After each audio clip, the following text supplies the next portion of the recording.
Olá você aí, seja bem-vindo ao meu canal. Nesse vídeo aqui você verá o senador da República, Randolph Rodrigues, esculhambando e esculachando com argumentos plausíveis e ótimos, destruidores, o Flávio Bolsonaro, que é outro senador da República. Esse é um desprezível, desclassificado, incompetente, golpista, e nesse vídeo você verá que ele ainda defende a tese, a narrativa bolsonarista de que não houve aquela tentativa de golpe lá em janeiro de 2023. Olha só, pessoal, Flávio Bolsonaro é sujo, tão sujo quanto o pai. E nesse vídeo você verá o Randolph deixando claro o quão sujo eles e o Flávio Bolsonaro aqui nesse vídeo é. Se você gosta desse tipo de vídeo, deixa um like, um comentário, compartilha esse vídeo, se inscreve no canal, seja membro do canal, tudo isso ajuda muito. Para os bolsonaristas aqui de plantão, faz o L e continua chorando. Vamos lá.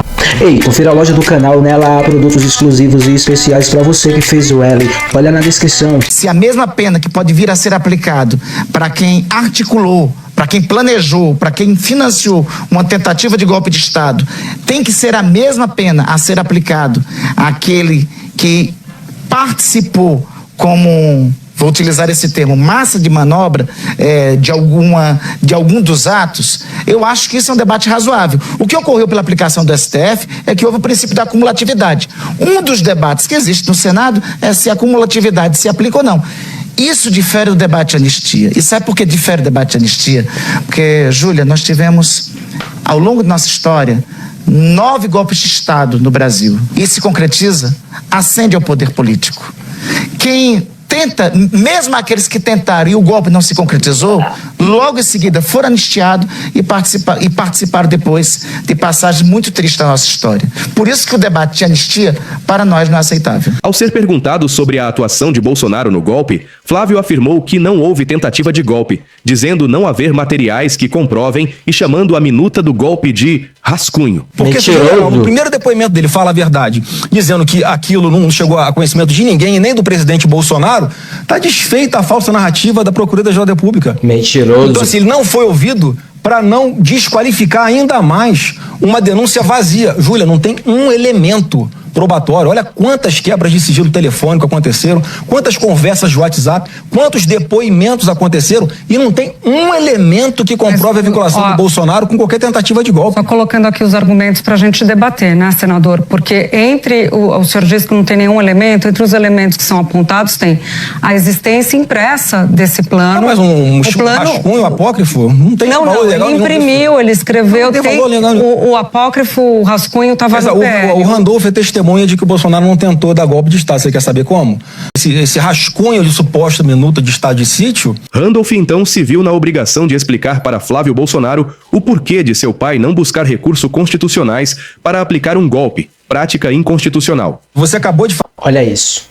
O Randolph agora vai deixar claro pro Flávio Bolsonaro se é que ele consegue compreender, entender algo de fato.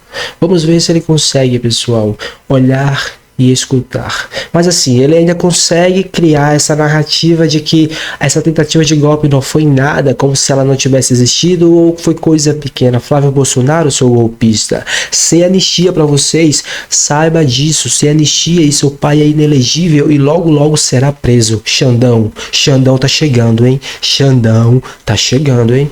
Falar que quem quer dar um golpe de Estado não usa instrumentos constitucionais. Temos uma concordância hoje então, no debate. Não, temos uma concordância porque é exatamente nesse aspecto.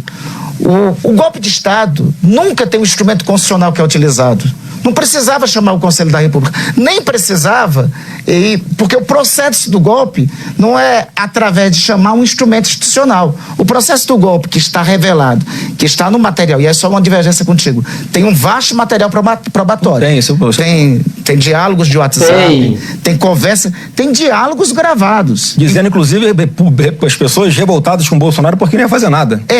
Que esse diálogo gravado, inclusive, Flávio, é um pouco depois do dia 14 de dezembro, quando, inclusive, o então presidente Bolsonaro tinha chamado para a conversa o comandante do Exército, da Marinha e da Aeronáutica. E já tinha tido, naquele momento, segundo o depoimento que está nos autos do comandante do Exército, uma negativa dele de participar de qualquer tentativa de golpe de Estado. Nesse momento, o presidente Bolsonaro já tinha nomeado os comandantes da Aeronáutica e da Marinha. Eu acho que nós estamos com rápido esse intervalo de data sobre isso. A nomeação veio ocorrer depois do dia 21 de dezembro. A do Exército. Isso aí eu acompanhei. A do comandante do Exército. Não, a dos 3 comandantes. Após negações de Flávio Bolsonaro, o senador afirmou: o 8 de janeiro foi o último passo de um processo de golpe continuado. Bom, eu acho que houve uma tentativa de golpe de Estado e ficou flagrante.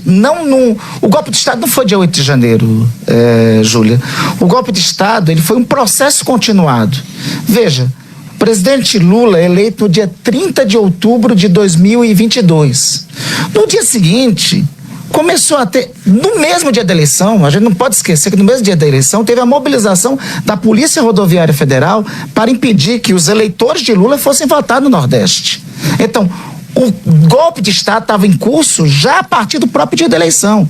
O dia seguinte à eleição teve bloqueio de rodovias, teve ações, teve acampamentos em frente aos quartéis pedindo uma intervenção das Forças Armadas. A intervenção das Forças Armadas não ocorreu porque 2 dos comandantes militares não aceitaram. Mas um dos comandantes militares, da Marinha, segundo a investigação e segundo o depoimento dos próprios outros comandantes militares, concordou em ir adiante no golpe de Estado. O golpe de Estado não ocorreu porque não houve o apoio de 2 das 3 armas das Forças Armadas, do Exército e da Aeronáutica. Um dos comandantes, assim, concordou. Além disso, o inquérito da Polícia Federal aponta claramente que existia um plano para tentar matar o presidente da República, o vice-presidente da República e o presidente do Tribunal Superior Eleitoral. Então, isso tudo está em vasto material probatório, que foi resultado de um inquérito e de uma pesquisa detalhada da parte da Polícia Federal. O 8 de janeiro foi o último passo de um processo golpista, que teve acampamento na frente dos quartéis, que teve bloqueio de rodovias, que teve uma manifestação que depredou esta Brasília aqui inteira no dia 12 de dezembro, no dia da diplomação do presidente Lula e do vice-presidente Alckmin, que teve logo em seguida a tentativa de colocar uma bomba no aeroporto de Brasília, que poderia vitimar milhares de brasileiros e que concluiu com o 8 de janeiro. Olha isso, pessoal. Tudo isso que o Randolph, o senador Randolph, listou para a gente agora. Esse golpe não aconteceu apenas em 8 de janeiro, ele deixou claro isso, que aconteceram coisas anteriormente. Mas olha isso. Todos esses fatos, para o Flávio Bolsonaro não é nada, porque ele só vê o que ele quer. E ele só mostra e fala o que as pessoas que estão o apoiando querem, pessoal. É isso que ele vai ficar fazendo na internet sempre e sempre. Não importa o que o Randolph falou, não importa as provas. O que importa é que ele tem uma voz em algum local aí e está usando-a com os bolsonaristas. Então, não é o 8 de janeiro desfocado e deslocado. É o processo todo iniciado a partir de 30 de outubro. Ao finalizar a entrevista, Flávio Bolsonaro afirmou: para o PT, só restou o discurso de que são defensores da democracia. E chamou parceiros comerciais do Brasil de sanguinários. Então, assim, eu digo o seguinte, que nós é que somos os verdadeiros defensores da democracia. Só restou o PT essa bandeira de dizer que defende a democracia, mas os próprios atos do presidente Lula contradizem ele. Ele está ao lado dos maiores ditadores, ou mandou o Geraldo Alckmin, o vice-presidente da República, para a posse do ditador no Irã. E foi respondido por Randolph. Você lembra qual era o Brasil que tinha e qual é o Brasil que nós estamos reconstruindo? O Brasil voltou à cena internacional. O reconhecimento do Brasil, o Brasil participa, o presidente da República participa dos fóruns internacionais com uma comunidade de países que o Brasil participa pelo menos há 30 anos, que inclui Rússia, Índia, China e África do Sul, e que o Brasil basicamente foi banido. O Brasil era pária de 2019 até 2022. O Brasil voltou a ser respeitado e dialoga multilateralmente de igual para igual, seja nos Estados Unidos de Trump, seja hoje com a China de Xi Jinping, seja com qualquer outro país do mundo. E isso é que é o Brasil, uma nação a ser respeitada. E você que está nos assistindo, você deve lembrar qual era o preço que você que foi nesse supermercado que o senador Flávio falou ainda há pouco, você lembra entre 2020, 2021, 2022 que o preço da carne chegou a ter 130% de reajuste? Você lembra da fila do osso? Você lembra que é o Brasil que tinha e qual é o Brasil que nós estamos reconstruindo? Agora, o Brasil que nós estamos reconstruindo é o Brasil do governo Lula. É o Brasil que leva o Brasil é o Brasil que está indo para frente. É o Brasil que está sendo bem governado. É um Brasil que tem um gigantesco diplomata andando pelo mundo fazendo acordos comerciais, deixando os bolsonaristas loucos. Sabem por quê? O Flávio Bolsonaro anda louco? Porque o pai dele vai ser preso, obviamente, mas também o Brasil tá dando certo. E isso dando certo destrói totalmente a narrativa deles, entendeu? É sobre isso. Se você gostou do vídeo, deixa um like. Muito obrigado aí, Randolph. Se você gostou do vídeo, faz um comentário também, aí ajuda muito. Se você gostou do vídeo, compartilha esse vídeo, deixa seu comentário aí, tudo isso vocês já sabem. Para os bolsonaristas aqui de plantão, faz o L, ó, e continua chorando. Pessoal, muito obrigado pela companhia, vejo vocês na próxima, se cuidem, até lá. Fui!